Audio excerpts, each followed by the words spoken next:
Hey guys, welcome back to my Anime Heroes Customs. This week is a double custom with different variations. We have Toguro from YuYu Hakusho in 100% form. Two different clients wanted the same figure in different scale preference, using a Dasin body and a 12-inch figure. One of the most challenging customs I've done so far. Hope you enjoy this.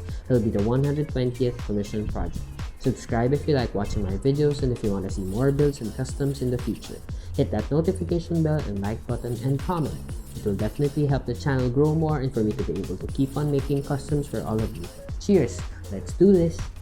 Let's start with our materials. First figure, I'm using a Dasin Akagi from Slum Dunk and a 12-inch Venom figure with 3D printed head sculpt from Shfiguarts. Looking at the Dasin Akagi, my first client wanted around 8 inches figure for his 100% Toguro. I've already removed the shoes for this because I'm using the figure for a Flame of Rekka custom, which is up next. Looking at the Venom figure with the 3D printed Shfiguarts head sculpt, I think this is around approximately 12 to 13 inches. And this was just a generic brand. I think this is just a China or Japan brand Venom, which is really awesome, and I love the details of the body and the feet already. And my client agreed to this and he wanted to have a 3D printed head sculpt for this. Putting the head back, the proportion looks really appropriate for the 12-inch figure. So now we can start with the customs.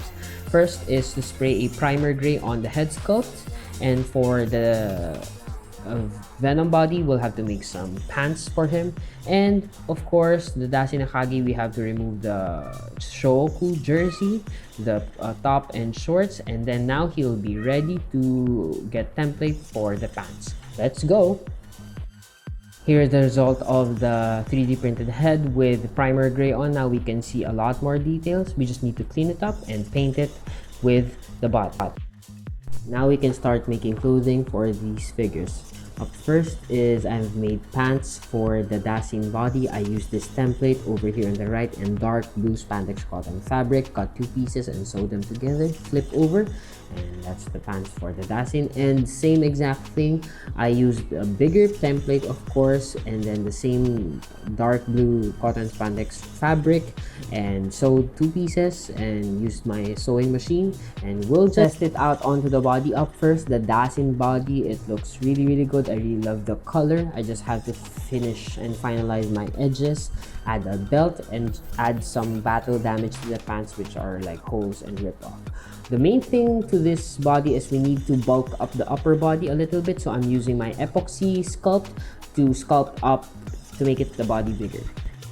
So what I've decided to do is to shave off the Venom or the Spider-Man logo on the chest and at the back of the 12-inch Venom figure, which led me to some holes and some uneven spots, which I added epoxy putty to smoothen out the surface so I have a clean base, like a clean muscle base to start with. For the shoulders, which is the hardest part of this figure, I'm using a synthetic leather or leatherette, or I think I'm gonna use some paper and masking tape.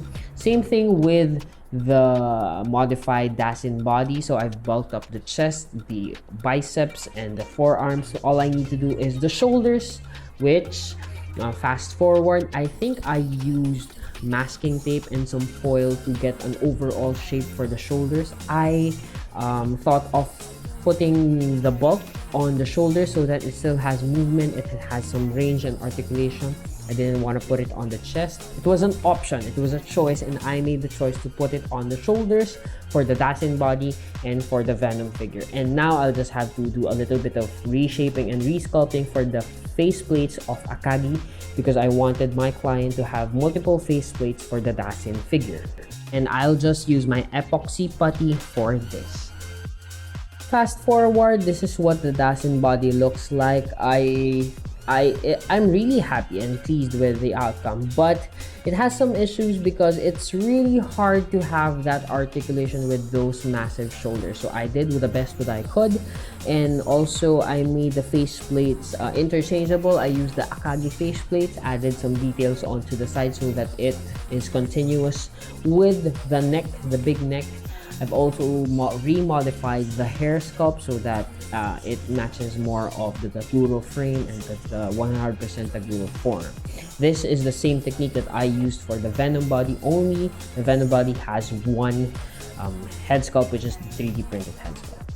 Now all I have to do is to cover everything with a base of flat black, and then I'll use my airbrush with this Zerk acrylic paint of Timber Drab, which is a little brownish gray, for the skin tone.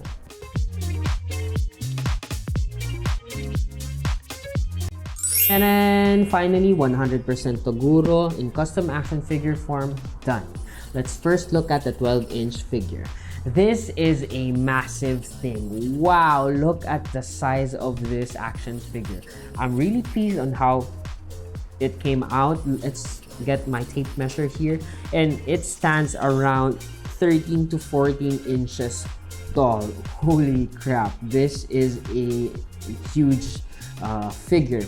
I think I used some foil and masking tape for the shoulders because, again, I wanted to have and to keep the articulations of the hands. I didn't want to connect it onto the chest. This figure has individual articulations for the hands and for the biceps. It has great articulation and posability. And with the black base, I added with the gray airbrush, and it looks really, really cool. Now let's take a look at the Dasin Toguro. This one is a little bit different, but in a similar way, but both figures gave me a really difficult time and a very challenging project. This one stands around 8 to 7 inches tall. Same pants look for both figures. It has ripped openings and battle damages with the dark blue fabric. But the main thing about the Dasin figure, it has 3 faceplates which houses 3 different expressions from the Akagi faceplate, and you can put them and use the interchangeability function for the faceplates, which is really, really cool. Makes the figure a lot more dynamic and posable. It has some limits with the posability of the shoulders, but this is the best that we can get so far. I really enjoyed these projects, guys. I hope you do enjoy this one. And what are we waiting for? Jump straight to action poses.